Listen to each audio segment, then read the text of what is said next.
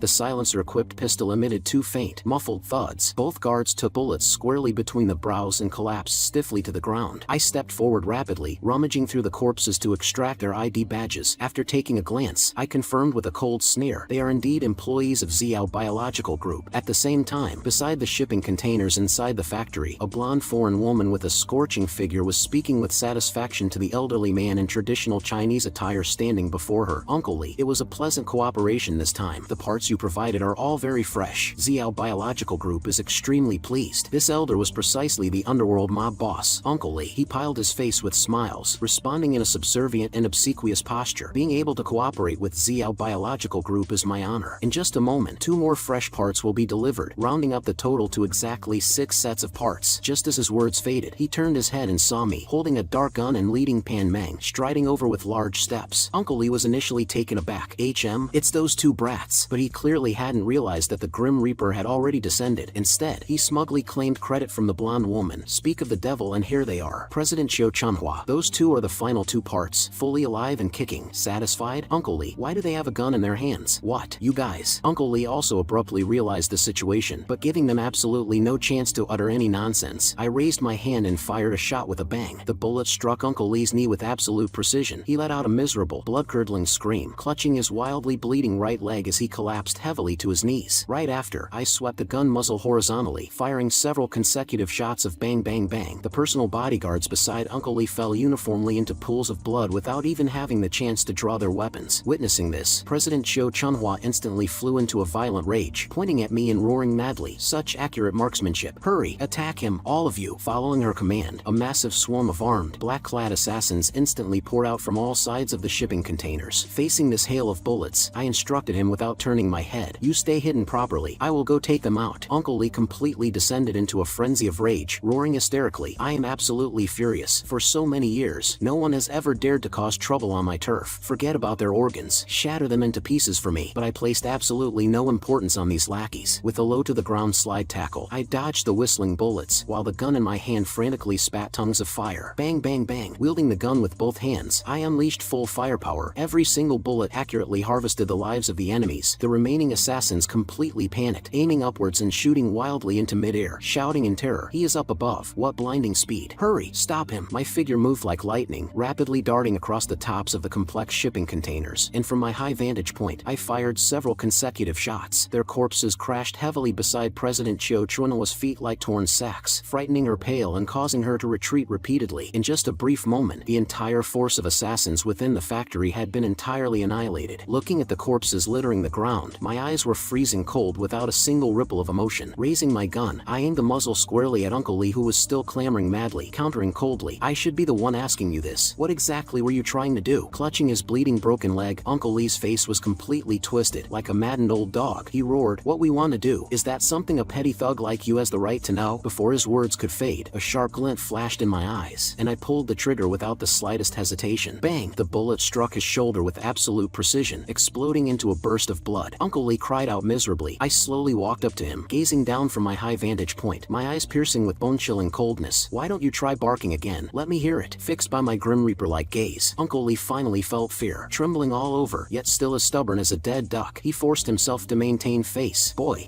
Uncle Lee, grew up being scared. You don't even know who you have provoked. Kill him. Do it." Hearing that I was going to kill him, Uncle Lee instantly descended into madness. Violently raising a hidden gun from his hand, he roared hysterically, "Go to hell." However, before he could pull the trigger, Pan Meng had already preemptively fired a shot. Bang! With a thunderous blast, the bullet accurately struck directly between Uncle Lee's brows. Uncle Lee's eyes bulged violently. Carrying a face full of unwillingness and terror, he collapsed stiffly and died completely. After firing the gun, Pan Meng was so terrified he slumped directly onto the ground. Gripping the gun with both hands trembling violently, he stuttered, "I killed someone." Stepping forward, I patted his broad shoulders, calmly consoling him. "It matters not if we don't interrogate this trash. After all, whatever he knows, it isn't as much as what you know." President Cho Chunwa. Hearing me call out her name so effortlessly, the blonde woman President Cho Chunwa, who had been hiding in the back all along, was filled with shock, asking in horror, "You actually know my name? Who exactly are you?" Turning around, my left eye once again lit up with that terrifying crimson glow, akin to a demon's stare. Approaching her step by step, a wicked smirk hanging on my lips. "You don't need to know who I am. If you must have a title, you can call me Daddy." Frightened into retreating repeatedly by my demeanor, President Cho Chunhua was, after all, a senior executive of Xiao Biological Group. She quickly feigned composure, outwardly fierce but inwardly terrified, warning me, "Don't be too presumptuous." But paying zero attention to her nonsense, I raised the pistol. With a bang, a shot directly pierced straight through her thigh. "Ah!" President Cho Chunhua let out a shrill, miserable scream. Clutching her thigh, which was bleeding like a fountain, she collapsed heavily to her knees. Sweating cold drops continuously from the pain, she still didn't forget to leverage her background to pressure me. "I am a senior executive of Xiao Biological Group. You dare to attack me. Have you considered the consequences?" With another gunshot, I walked up to her, glared down coldly and interrupted her without a shred of politeness. "I don't want to hear useless words." Meeting my freezing gaze, President Cho Chunhua broke down completely. Raising both hands, she pleaded with a crying tone, "Don't shoot anymore. I will talk. I will confess everything." Right after, she spilled everything like beans pouring from a bamboo tube. "Over these years we have continuously cooperated with Uncle Lee. He is responsible for supplying us with living human organs, which Xiao Biological Group utilizes for human experiments." I furrowed my brow, harshly pressing for more. "What kind of experiments?" Trembling, President Cho Chunhua replied, "Researching human evolution and biological weapons. Even if I explain, you wouldn't understand. Please don't kill me. I can take you to see." Hearing the words biological weapons, the tragic and brutal memories from the doomsday of my past life instantly flooded into my mind. Those monster-like mechanized biological weapons once made countless survivors tremble in sheer terror. I immediately cut her off. "No need. I understand. It seems the Mantis god of war was created by you lot using these living humans." I was secretly shocked in my heart. I always believed that Xiao Biological Group only commenced human modifications after the apocalypse. I never expected that they had already begun before doomsday, and even conducted experiments on living humans in such a conscience-devoid manner. Hearing the words Mantis god of war, President Cho Chunhua reacted as if she had seen a ghost, exclaiming with a face full of disbelief, "What? This is a top-secret project. How could you possibly know?" Pan Meng approached a shipping container, and upon looking inside, he turned deathly pale from fright, exclaiming that it was entirely filled with human organs. I observed all this with cold eyes. The blonde woman President Cho Chanhua slumped on the ground, knew her death was imminent and still attempted a final struggle. Clutching her bleeding thigh, she wore a face full of smiles as she cast out bait. Young man, we can cooperate. Your combat skills are excellent. You can absolutely serve Xiao Biological Group, and you will obtain unimaginable wealth and power. Standing tall, I raised my gun, pointing the pitch-black muzzle directly at her forehead, and coldly spat out a few words. No need. Utterly terrified out of her wits, President Cho Chanhua waved her hands, desperately begging for mercy. Don't kill me. I am still useful. A teasing smirk hooked the corner of my mouth as I questioned back what use she could possibly have. She stuttered to repeat that she was still useful, but lacking the patience to hear her nonsense. A cold glint flashed in my eyes, and I decisively pulled the trigger. With a bang, tongues of fire erupted from the muzzle. This senior executive of Xiao Biological Group instantly took a bullet to the head, collapsing into a pool of blood. I blew off the smoke from the barrel, my eyes full of disdain as I mocked. You can't even block a bullet. What evolution is there to talk about? Following that, I bent down and fished out a blue VIP access card from her body, sneering coldly. Found it. The access card to enter the headquarters of Xiao Biological Group. In the blink of an eye, 3 days passed. Inside a luxurious office, President Jiang Baichuan, whose head was covered in lumps, was violently smashing his desk in sheer exasperation, roaring furiously that an incident actually occurred at Xiao Biological Group, demanding to know who was so audacious. As one of the investors in Xiao Biological Group, he felt extremely furious about being kept in the dark. Just at this moment, a burly man with a face full of fierce, bulging muscles walked in, respectfully calling out President Jiang Baichuan. This person was none other than Wang Hao. President Jiang Baichuan glared at him with sinisterly venomous eyes, ordering, Wang Hao, you will still have to personally take out that little bastard named Chen Guan. Wang Hao cracked his knuckles, the joints popping loudly, and sneered coldly with a ruthless expression. Rest assured, President Jiang Baichuan, I already bear a grudge against him. Within these 2 days, I will deliver one of his hands straight to you. On the other side, the renovation of my safe house was proceeding in full swing. Boss Xiao of Tianhong Decoration pointed at the completely revamped villa, patting his chest to guarantee to me the main structure of the villa has been completely reinforced. I am not bragging, but even if a tank came, it couldn't blast it open. Then he reported that next would be the internal life support systems such as ventilation, drinking water, and thermal insulation. If they worked around the clock, it would be completed in a little over a week. I smiled in satisfaction, expressing my gratitude for their hard work. Just at this moment, a slightly plump older woman wearing a pink tracksuit walked over, greeting me with overly familiar casualness. Young man, just moved in, right? I am Auntie Lou from the neighborhood committee. I responded to her politely. Auntie Lou pulled out a QR code on her phone, enthusiastically asking me to scan it to join the community homeowners group chat. But right after I joined the group, her fox's tail was exposed. Pointing inside the villa, she claimed to see quite a bit of cardboard peeled off from the renovations and aggressively insisted on going inside to take it out. I tactfully declined, stating that the construction site currently wasn't safe for people to enter. This Auntie Lou, however, was an entirely unreasonable and pestering character. She directly reached out to shove me, attempting to force her way inside, while cursing and muttering, why are you so stingy, young man? I am just going in to pick up some cardboard. What could that possibly delay? Retaining my patience, I proposed that after the renovations were finished in a week, I would personally deliver them to her home. Who knew this old hag was insatiably greedy? Instantly changing her demeanor, she threw a tantrum and roared, no way. Who knows who will sell it in a week? I want it right now. Looking at the ugly, insatiable face of this old creature pushing her luck, I completely lost my patience. Get lost. Facing my expulsion, this old woman not only failed to restrain herself, but even more rampantly pointed at me and cursed, you young man, how can you insult people? Glaring at her coldly, I unceremoniously fired back, if you don't scram right now, I will give you a heavy slap. Auntie Lou was so enraged by me that her entire body trembled. Even the hand pointing at me was shaking, viciously leaving behind a harsh threat. How rude. Young people nowadays simply don't understand how to respect the elderly. We live in the same neighborhood and will see each other all the time. Sooner or later, you will suffer a massive loss. The scene shifted to Yang Zifeng's extravagant villa. The one-eyed killer was standing in front of the coffee table, pointing at a briefcase packed full of cash on the table. Yang Zifeng spoke arrogantly, one-eyed killer, this is 500,000. Take it. The several muscular brutes behind the one-eyed killer stared straight-eyed at this massive sum of money, yet the one-eyed killer simply lowered his head slightly, respectfully replying, young master Yang Zifeng, you are being too polite. As employees of the Wu Dragon Group, it is our duty to serve you. State whatever requests you have. A trace of incredibly sinister and venomous killing intent flashed in Yang Zifeng's eyes. Speaking through gritted teeth, he said, this is, after all, my private matter, so take the money. My only requirement is that Chen Guang completely disappears from this world. Do it cleanly, and do not leave behind any evidence. A cruel sneer hooked the corner of the one-eyed killer's mouth as he patted his chest to guarantee, rest assured, young master Yang Zifeng, I am a professional assassin. We will take action tonight, guaranteeing that he vanishes without a trace, as if he never existed in this world. Upon hearing this, Yang Zifeng laughed triumphantly, secretly secretly resolving ruthlessly in his heart. Chen Guang, you truly know absolutely nothing about my Yang Zifeng's background and power. I can easily pinch you to death with just a flick of my finger. As night fell, the one-eyed killer brought 3 underlings sneaking to the bottom of the hotel building where I was staying. Pointing at the towering hotel building, he cautiously confirmed with his underlings. Are you certain? One of the lackeys replied with a face full of certainty. Boss, rest assured, Chen Guang is staying right in this hotel. That brat is quite wealthy. This is the presidential suite of the most top-tier hotel. A fierce glint flashed in the one-eyed killer's eyes as he ordered in a low voice. Everyone follow me. Keep your movements quiet, and don't let that brat escape. At this time, I was lounging leisurely on the comfortable sofa of the presidential suite, hands pillowed behind my head, reviewing the events that had transpired over these past few days, a satisfied smile hooking the corner of my mouth. Ever since I was reborn these past few days, everything had proceeded exactly according to plan. In 3 days' time, the most crucial step of the plan would arrive. Only if this specific step succeeds will the entire plan be considered a true triumph. Just as I was secretly calculating, my sharp hearing suddenly caught tiny movements outside the door.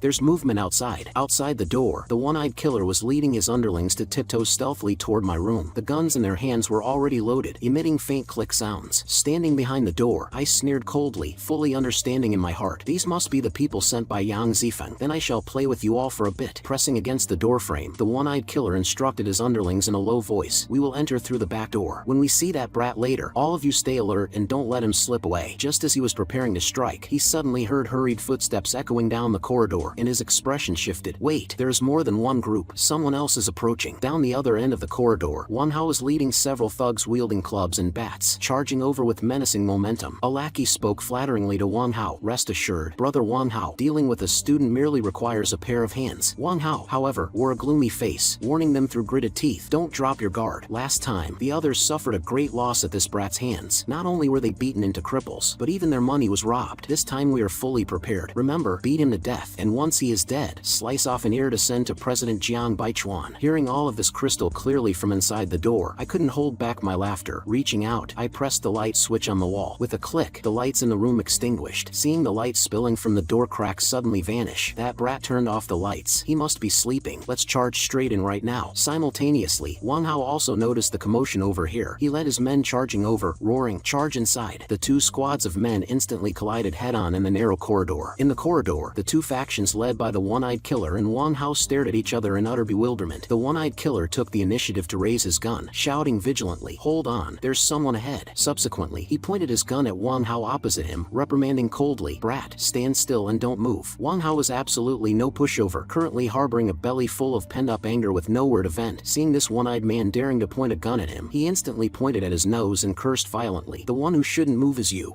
little bastard. Even now you dare to act arrogantly in front of your master? Did you grab the wrong fucking script? Those words should be said by me to you. Blind luck running into us, but you cannot escape today. You are dead for sure." Wang Hao was also utterly infuriated, complaining to the lackeys beside him, "Damn it, this guy is too arrogant. We are here to kill someone, yet he's acting as if he is also here to kill. Kill him." Seeing this, the one-eyed killer dispensed with the nonsense, decisively ordering to open fire. The corridor instantly erupted into flashes of fire, with bullets flying everywhere. The several thugs charging at the very front were struck by bullets before they could even get close. Seeing the momentum shifting against him, "Holy crap, boss, this brat has backup." The one-eyed killer ruthlessly waved his hand to order, "Bring out the weapons." At this moment, Wang Hao completely panicked. Watching the enemy's ferocious firepower, he hastily shouted at a lackey beside him, "Brother Wang Hao, he has quite a lot of backup. Open fire." Leaning against the back of the door, listening to this dog-eat-dog spectacle outside, a satisfied cold sneer hooked the corner of my mouth as I disdainfully spat out a phrase, "Let these fools play with themselves." Subsequently, bang, bang, bang. After a continuous, dense barrage of gunfire, the corridor finally fell silent. Puff, puff, finally took them all down. The heavy panting of the one-eyed killer came from outside the door. Wang Hao struggled to raise his head. Upon seeing the one-eyed killer, he questioned with a face full of utter astonishment, "One-eyed killer, why is it you?" The one-eyed killer also recognized him, asking back in surprise, "Wang Hao of the West City, why are you here? Where's that brat Chen Guang?" Gritting his teeth, Wang Hao spoke in exasperation, "I wanted to ask the same thing. I came exactly to kill that brat." Learning the truth, the one-eyed killer instantly realized what had happened, cursing violently in anger. "Damn it, we've been played. That brat probably slipped away long ago." 3 days flew by. In the brightly sunlit campus, Pan Meng ran excitedly toward me holding his phone, lowering his voice to say, "That bastard Chi Changdong used his connections to get you expelled from the school." Upon hearing this, I was initially stunned for a second, then burst into hearty laughter without a shred of concern. I thought it was some massive deal. Doomsday is arriving immediately. Academic credentials are just waste paper. Even if they gave me an academician title. What use would it be? It is indeed useless, but I just can't stand his face. Right now, he is acting incredibly smug in the group chat. Pan Meng indignantly held up his phone to show me. I glanced at the screen and sneered coldly. Acting smug, is he? I have a way to deal with him. I took Pan Meng's phone and opened the class group chat, only to see Chi Changdong jumping up and down in the group, spouting wild nonsense at all members. Chen Guang gathered a crowd to cause trouble, assaulted a teacher, and possesses a vile character. I have already reported this matter to Principal Li, and Principal Li has decided to expel Chen Guang. The bootlicker Wang De immediately jumped out to echo. Serves him right. This kind of lowlife is destined to be a nobody, absolute scum of society. Chi Changdong became even more arrogant, continuing to tag me at Chen Guang. Weren't you acting crazy? Can you still act crazy now? Being expelled by the school will be recorded in your permanent file. You will never be able to turn your life around in this lifetime. Fighting against me, what kind of thing do you even count as? Looking at his clownish facade, I unhesitatingly sent a stupid idiot message in the group, appended with an emoji of a raised middle finger. Chi Changdong's defenses were instantly shattered. He roared exasperatedly in the group at Chen Guang. You are insolent, you unemployed social wanderer. Just you wait. A highly mocking cold sneer hooked the corner of my mouth, and I directly dropped a massive bombshell into the group at all members. I, Chen Guang, report Chi Changdong using my real name for having a long-term illicit affair with a female counselor at the school. Every time the school holds a conference or sends them on a business trip, the two sneak out to mess around. Their hookup locations include the Changhui Hotel, the underground parking garage, and the school rooftop. Every single word I state is the absolute truth, and I bear full legal responsibility for it. Feel free to pull up recent surveillance footage to verify. Looking at the ugly display of Chi Changdong's shattered defenses on the phone, Pan Meng was so excited his eyeballs nearly popped out. He exclaimed that this gossip was simply too explosive, pressing me on how I knew about it. I sneered coldly at the screen, my thoughts instantly returning to my past life. When the doomsday erupted, Chi Changdong and I were once trapped together in the school for a period of time. In that desperate environment where order was entirely lost and human morality had utterly collapsed, he personally bragged about all these filthy affairs to me with his own mouth. At this time in the group chat, Chi Changdong had completely panicked, exasperatedly sending messages to everyone, commanding the administrators to disband the group chat immediately. He even threatened everyone to pretend they hadn't seen it, stating that he would endlessly pursue anyone who dared to leak it. Watching his display of incompetent rage, Pan Meng laughed heartily, unhesitatingly declaring that he would post these chat logs to the school forum to thoroughly ruin his reputation and strip him of all standing. Ignoring the farce in the group chat, I called upon Pan Meng to get ready to set off to handle a major matter. Pan Meng asked with a face full of utter confusion about what matter we were going to handle. I raised my eyebrows, asking if his dad still didn't believe that doomsday was coming even up until now. Hearing this, Pan Meng poured out his bitter grievances with a miserable face, saying that it went far beyond mere disbelief. Right now, he was just a hair away from being tied up and sent to a mental asylum. Full of well-thought-out confidence, I guaranteed to him, after finishing this major task, I will go with you to see your dad. When that time comes, he will have to believe it even if he doesn't want to. As the curtain of night fell low, I brought Pan Meng to an urban village located in the suburbs. Pan Meng surveyed the dilapidated and chaotic surroundings, asking with a face full of doubt what major task could possibly be handled in this rundown place. I halted my steps, pointing at a somewhat imposing building ahead, and said, "We're here." Pan Meng evaluated it briefly, sighing that this house was built quite well, absolutely qualifying as a wealthy household within this urban village. However, inside the building at this very moment, there lay another heinous scene resembling purgatory. A sloppy drunkard wearing a white-ribbed tank top, his face covered in stubble, was forcefully shaking an empty liquor bottle, cursing and complaining that the booze was all gone again. A pile of empty green liquor bottles lay scattered haphazardly beside his feet, yet shockingly, right in front of him sat a glaringly obvious rusted iron cage. Inside, a frail little girl was hugging her knees, curled up with her eyes brimming with sheer terror and intense hatred. The drunkard was infuriated by the little girl's hateful glare. Snatching up a liquor bottle, he viciously smashed it against the iron cage. With a thunderous bang, it frightened the little girl into clutching her head and screaming. The drunkard pointed at her and unleashed a torrent of vicious abuse, threatening to gouge her eyeballs out if she dared to look at him again. He cursed with increasing vigor, pointing at the little girl and calling her a money-losing burden with every breath, furiously yelling that when her mother remarried and brought her along, he didn't reap a single bit of benefit and that she spent all the money in less than a year. The drunkard formed a vicious scheme in his heart, calculating that he could only sell this residence for a good price. Following that, he turned his head, staring at the little girl in the cage as if evaluating merchandise, revealing an incredibly greedy and wretched smile as he muttered to himself, "However, before selling the house, I will sell you first. Even though you are a bit small, you are at least worth enough for a round of booze." After saying this, he lunged to the front of the cage like a devil, brutally grabbing a firm hold of the little girl's hair, forcefully dragging her outward while still yelling cruelly, "Come out." The drunkard violently pinched her chin, spitting out a heinous truth with a twisted, ferocious face. "Back then, your mother refused to buy me alcohol and even wanted to kick me out of the house, so I beat her to death alive. If you dare to disobey, you will suffer the exact same fate as your mother. Hearing the truth of her mother's tragic death, the little girl reached the pinnacle of despair. Mustering all the strength in her body, she bit down firmly onto the drunkard's hand. The drunkard let out a miserable, pig-slaughtering scream from the pain. Flying into a humiliated rage, he raised his palm high. With lethal intent fully exposed in his eyes, he roared that he would send this little wretch down to meet her mother right now. Right at this hair-raising, critical moment, a heaven-shaking, thunderous bang erupted. The heavy main door, along with its frame, was directly kicked flying by a terrifying, monstrous force. Frightened into a full-body shiver, the drunkard violently whipped his head back to look, only to see Pan Mang and me standing at the doorway. His wicked deeds interrupted. The guilty-hearted drunkard shouted, "Who are you?" Staring intently at this conscience-devoid animal, monstrous killing intent erupted from my eyes. Closing in step by step, I barked furiously through gritted teeth. Who do you think? In my past life, this person was named Fong K, a despicable and shameless petty thug, who actually obtained the greatest fortuitous encounter before the doomsday descended, a superpower spatial dimension. After the extreme freezing doomsday descended, this Fong K immediately sought refuge with the government authorities. At that time, the authorities were also shocked by his superpower spatial dimension and subsequently utilized him to transport massive amounts of supplies, making Fong K a national hero revered by tens of thousands for a time. But who could have imagined that exactly when the authorities dispatched Fong K to rescue a small city, he privately absconded with the massive amounts of supplies, causing the 1 million population in that city to freeze and starve to death amidst the sky-filling blizzard. However, in the end, this Fong K did not meet a good fate either, dying in the jaws of an ice demon, and from then on, those massive amounts of supplies thoroughly vanished along with Fong K's death. I retracted my thoughts, my gaze landing on the stubble-faced, sloppy drunkard in front of me and the little girl he was gripping tightly in his hand, secretly marveling in my heart. There is actually a little girl here? I had never heard about this in my past life. At this moment, the drunkard tightly grabbed the little girl's hair with one hand, grinning widely at us with a face full of wretchedness. You guys are human traffickers, right? You came just in time. Any later, and she would have been beaten to death by me. Even though this girl is a bit skinny, she looks pretty, taking after her mother. You have to add $100 to take her away. Otherwise, I, as her adoptive father, cannot bear to part with her. The chubby Panyu on the side flew into a towering rage upon hearing this, pointing at the drunkard and loudly cursing out animal. The drunkard froze for a second, arrogantly tilting his head and asking, "What?" Panyu was so enraged that the veins on his forehead bulged, straining his voice to roar, "I said you are an animal, worse than pigs and dogs." Hearing this, the drunkard also got angry, pointing at Panyu and cursing, "You, a human trafficker, are actually acting all high and mighty, farting in the same blanket. Neither of us should discuss the other for stinking." Panyu laughed out of extreme anger. "Human trafficker your uncle? Which part of your grandpa here looks like a human trafficker to you?" The drunkard was completely infuriated, violently raising the green glass liquor bottle in his hand, his face full of fierce flesh as he roared, "Not a human trafficker, yet you still dare to run wild in my place. I will crack your skull open, you greenhorn." However, before his voice faded, accompanied by a muffled bang of a gunshot, the drunkard let out a miserable, pig-slaughtering scream. It turned out that Panyu had decisively drawn his pistol and pulled the trigger, with wisps of blue smoke still rising from the muzzle. Keeping my hands in my pockets, I watched the chubby guy's clean movements, an admiring smile hooking the corner of my mouth. "Not bad. Your marksmanship is getting more and more accurate." Kneeling on the ground with blood pouring like a fountain, the drunkard trembled violently all over from the pain, looking up at us with a face full of terror, and asked with a trembling voice, "Who exactly are you people?" Panyu held up the gun, pointing it firmly at his head, coldly snorting through gritted teeth, "No matter who we are, we will not let a dog like you off the hook." Just at this moment, a gust of wind suddenly howled past, and that little girl who had just broken free from the devil's claws had unknowingly picked up a shattered green glass bottle, and like a thoroughly enraged little wild beast, she violently charged toward the drunkard. This sudden turn of events left both Panyu and me completely stunned. Clutching his bleeding forehead, the drunkard hadn't recovered his senses yet, viciously cursing, "You little wretch, you still dare." Before he could finish his words, the little girl was already gripping the sharp shattered glass bottle tightly with both hands, using all the strength in her body, and accompanied by a whoosh, she viciously stabbed it toward his head. The drunkard was directly smashed into slumping onto the ground, fresh blood flowing wildly, yet he was still stubbornly spouting harsh words. "Fine, you dare to hit me, I will peel off your skin." The little girl absolutely gave him no chance to catch his breath. Her eyes widened wide, she held the blood-stained shattered liquor bottle high up, preparing to stab down again without hesitation. Panyu was startled, hurriedly reaching out his hand wanting to block her. "Little sister, stop." However, I firmly pressed down on Panyu's shoulder, shaking my head with a solemn face. "Leave her be. This is likely a monstrous hatred accumulated in her heart over a long time. Otherwise, a little girl wouldn't be forced to act like this. If you stop her now and she cannot vent it out, her entire life will be ruined." Accompanied by heart-palpitating sounds of heavy strikes, a moment later, the room finally quieted down. The little girl stood completely drained of strength in the pool of blood, the glass bottle in her hand already already covered in fresh blood, which dripped down drop by drop along the sharp edges, and that utterly conscience-devoid drunkard had completely ceased all movements. Panyu pushed his glasses, taking a deep breath while looking at the corpse on the ground. He's dead. I coldly glanced at that corpse without the slightest shred of pity. This kind of person deserves to die. Subsequently, I turned my head, my eyes becoming deep and urgent. The time is almost up. I need to go to the rooftop. Panyu, you take the little girl to wash off the bloodstains and comfort her a bit. I turned around and sprinted swiftly toward the rooftop terrace. The night was deep, and several gorgeous meteor trails suddenly flashed across the sky. Immediately following, a massive fireball radiating dazzling golden light plummeted straight down as if tearing through the night sky. I stood alone at the edge of the terrace, looking up at that cluster of increasingly closer radiant light, a fanatical smile hooking the corner of my mouth. It's here, the greatest fortuitous encounter before the doomsday. I fearlessly opened my arms, welcoming this fortune descending from the heavens. Accompanied by a thunderous boom, the golden meteor smashed accurately and unmistakably into my body, its blinding light instantly engulfing my entire person. After the intense brilliance dissipated, I felt the surging power within my body, laughing out loud in sheer excitement. I succeeded. I closed my eyes to investigate carefully, the shock in my heart beyond measure. Good heavens, this superpower spatial dimension was even larger than I had imagined, fully as expansive as dozens of football fields, with such a heaven-defying space. Next I can hoard exactly as many supplies as I want to hoard. Just as I was immersed in joy, a piercing police siren buzzed loudly, shattering the tranquility of the night sky. I violently turned my head, looking downstairs following the sound. I saw a police car flashing red and blue lights speeding over rapidly, stopping right downstairs of this building. A police car? Two patrol officers were escorting a bald, muscular brute with his hands cuffed. That bald man was sweating profusely, pointing frantically at the door of Phone K's house and explaining to the patrol officers, "This is the place. That Phone K exactly told me to come here. He wanted to sell me a little girl." Hearing these words, the leading patrol captain immediately drew his pistol, issuing a command with a grim expression. "Everyone get ready. Charge in." Meanwhile, inside the room, Panyu had already helped that little girl wash the bloodstains off her body completely. After changing into a clean and tidy pink dress, the little girl's originally filthy face became fair and translucent. Panyu watched with pure joy from the side, unable to resist sighing in admiration to me. "Guang, not going to lie. After this little sister washed up, she looks truly adorable." I had just come down from the rooftop and walked into the hall when Panyu's expression suddenly changed drastically, exclaiming in heavy sweat, "The government authorities have arrived outside." My eyes sharpened, and Panyu was even more anxious, like an ant on a hot pan, leaning over in terror and asking in a low voice, What should we do? The corpse is still here. We still have a gun on us." Facing this desperate situation sufficient to make one rot in jail, I calmly and collectively raised my hand, smiling confidently. "Don't panic. If it were before, we could only run away, but now it is easily handled." I turned my head to look at Phone K's corpse lying in the pool of blood, a thought stirring in my mind, and activated my newly awakened spatial ability. In the next second, under Panyu's utterly horrified gaze, Phone K's heavy corpse actually vanished entirely into thin air amidst a flash of light. With a loud bang, the main door was violently kicked open. The patrol captain led his subordinates and that bald buyer charging in like soldiers descending from heaven, the dark gun muzzles instantly aiming at us as he furiously roared, "Nobody move." The patrol captain scanned the entire scene with a torch-like gaze, questioning deeply, "Who is Phone K?" After that bald buyer who was escorted and saw our faces clearly, he was also entirely bewildered, answering while pouring cold sweat, "Neither of them are. Phone K is not here." The patrol captain immediately locked his sharp gaze onto us, slightly raising his gun muzzle, and sternly interrogated, "What are you two doing here?" Facing the dark gun muzzles, I wasn't flustered at all, raising my hands extremely naturally, and even revealing a harmless, sunny smile. "Hello, officer uncles. My name is Guang. I am this girl's distant cousin. Came over to check on her." Although the chubby Panyu on the side was sweating profusely from fear, he also hurriedly raised his hands to cooperate in smoothing things over. "My name is Panyu, Guang's classmate. I accompanied him here." The patrol captain did not easily believe our story. He put away his gun, walking in front of the little girl and kneeling on one knee, replacing his expression with a gentle and warm smile, and softly consoled, "Little girl, don't be afraid. Tell uncle. What is your name?" The little girl blinked those clear large eyes, answering obediently, "My name is Shishi." Next, the patrol captain abruptly turned his head, pointing his hand at me with a trace of scrutiny in his eyes, and asked Shishi, "Tell uncle, do you know him?" Facing the patrol captain's questioning, the little girl Shishi widened those clear and lively eyes, pointing at me without hesitation and answering loudly, "I know him. He is my cousin. Mommy said so." Seeing this, the doubts in the patrol captain's eyes were mostly dispelled. He put away his gun and turned to walk towards the main door. He pulled open the room door, turning his head back to instruct us, "You guys remember, if you have any clues about Phone K, contact me immediately." After speaking, he led his men and departed. Hearing the sound of the door closing, the chubby Panyu let out a long sigh of relief, wiping the cold sweat from his forehead while muttering with lingering fear, "We finally managed to deal with it. Let's retreat quickly." He turned his head, looking at the solitary and miserable Shishi reached out his hand to rub her little head and asked me with a troubled expression. Almost forgot about Shishi. Phone K kicked the bucket. What should she do? I looked down at this little girl who had just experienced a life and death ordeal, asking in some surprise, "You want to leave with us?" Shishi raised her head, nodding her head with incredibly resolute eyes. Pan, you couldn't bear to see it, advising me from the side. "Chen Guang, take her with us. She is just a little girl. She has no way to survive on her own." I looked at Shishi, deliberately keeping a straight face, and proposed a condition with a cold tone. "You can leave with us, but I never feed idlers. Do you know how to make instant noodles?" Hearing this requirement that couldn't possibly be any simpler, Shishi's originally tense little face instantly bloomed with an incredibly brilliant smile, and she excitedly clenched her little fists and shouted, "I know how." I turned around and took the lead to walk outside. "Then let's go together." The night curtain enveloped the city streets as the three of us walked side by side. Panyu rubbed his belly and clamored, "I'm hungry. Let's go eat hot pot first." Time flew by, and in the blink of an eye, it was 3 days before the extreme freezing doomsday. Inside an extremely luxurious and grand manor villa, Panyu followed behind me. "Chen Guang, I am still a little bit afraid." I wrapped my arm around his shoulder, coldly sneering with complete indifference. "Afraid of what? There are only the last 3 days before the doomsday arrives. Today, no matter what, we must convince your dad." Just as we walked into the luxurious living room, we heard an angry roar coming from the sofa. "You two little brats. Do you have nothing better to do after eating your fill? Spouting nonsense every day. Get out of here right now." Panyu stamped his feet anxiously, painstakingly persuading him. "Dad, everything Chen Guang said is true. If you don't take action now, in 3 days it will be the extreme freezing doomsday, and everything will be too late." But Uncle Pan simply couldn't listen at all, waving his hand impatiently, shooing us away like driving flies. "Get lost, get lost. Hurry up and get lost. Don't delay me from drinking my tea." Looking at Uncle Pan's utterly stubborn appearance, I knew it wouldn't work without showing some real skills. Accompanied by a burst of eerie flashing light, the teacup actually vanished into thin air. Uncle Pan's eyeballs widened, looking left and right with a thoroughly bewildered face. "Where's my tea? It was taken away by me. This is exactly the superpower I was telling you about." Uncle Pan froze for a second, subsequently snorting coldly in disdain, leaning back on the sofa and assuming the posture of an elder to lecture me.